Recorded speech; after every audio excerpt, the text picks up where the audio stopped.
This isn't just about how to set up a compressor pedal, it's more about how I might use it for different playing styles and integrate compression into my rig in different ways. And it might give you a few extra ideas on how you can use your own compressor pedal. Let's get the basics out of the way. If you're playing clean, funky rhythms, you can use a compressor to help smooth out those sharp peaks from your picking.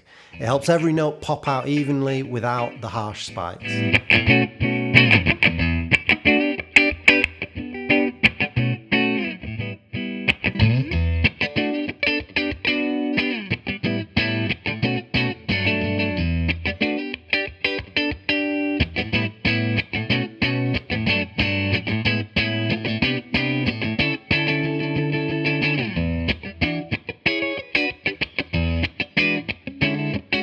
Vintage style compressors like this Dynacomp don't have a mix control, so they can sometimes squash the sound a bit too much.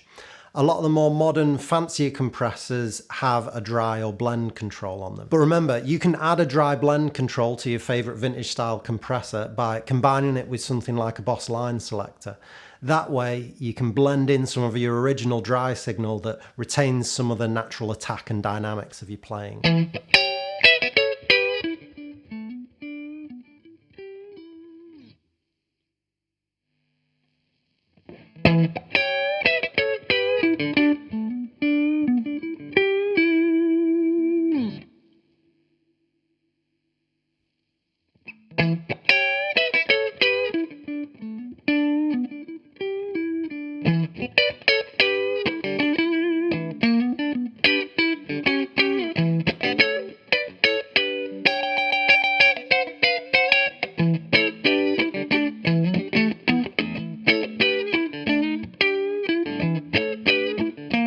If you love that just breaking up valve tone, try setting up an amp or an overdrive pedal to that edge of breakup tone where if you play softly, the sound is clean, and if you play really hard, the sound goes into a full overdrive.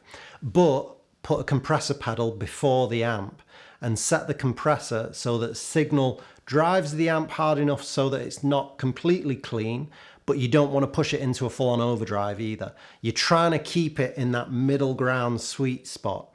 I really like this sound for like fat, clean sounds with more sustain, where I don't want the amp to go into a full-on overdrive or distortion.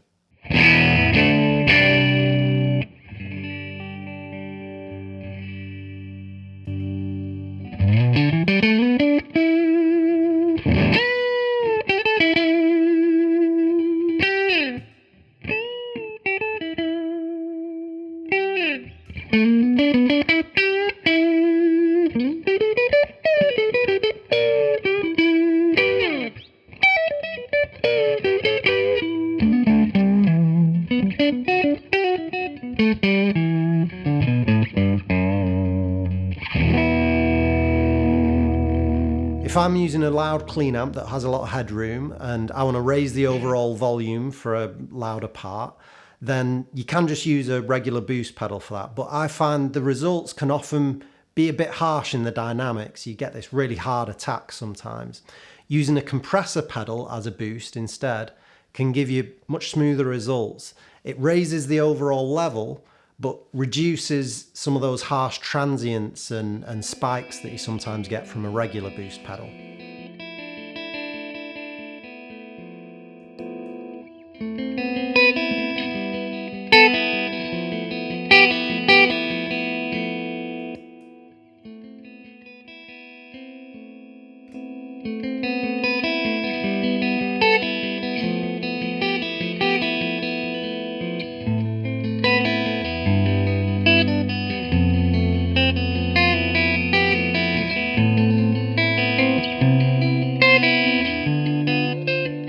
If you'd like to go deeper with any of this stuff, I've got a free PDF called The Complete Guide to Compression for Guitarists.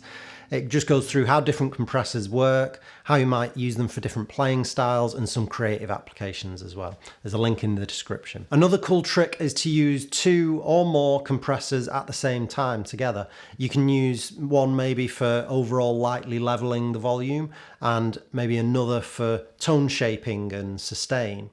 I find the results are kind of like a subtle heavy compression when you compare it to getting the same sort of sound out of one compressor pedal on its own.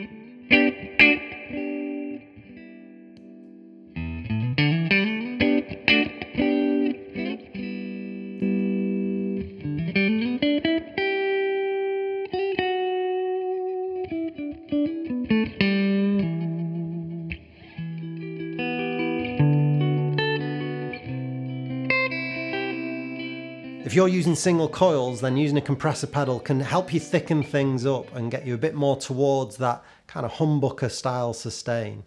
I use this one a lot for solos where I just want the notes to hang for a bit longer. Let us know down in the comments your favourite way of using compression, but I use this one a lot.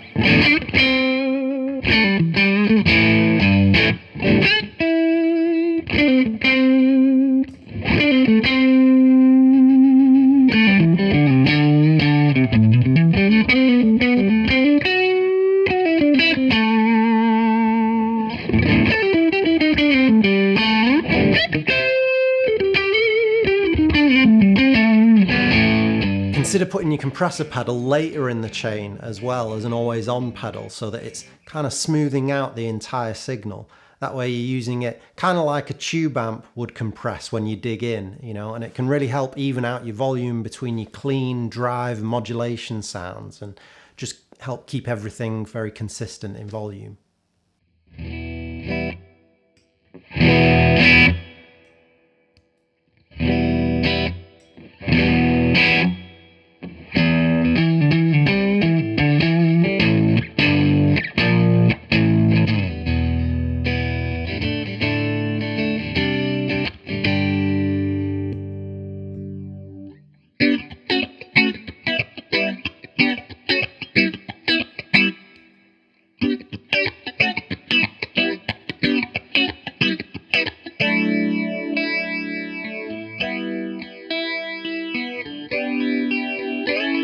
Let me know down in the comments if you think I've missed anything out. If you found this video useful, think about checking out one of my other videos on compression or my one-to-one guitar lessons on my website. The link's in the description.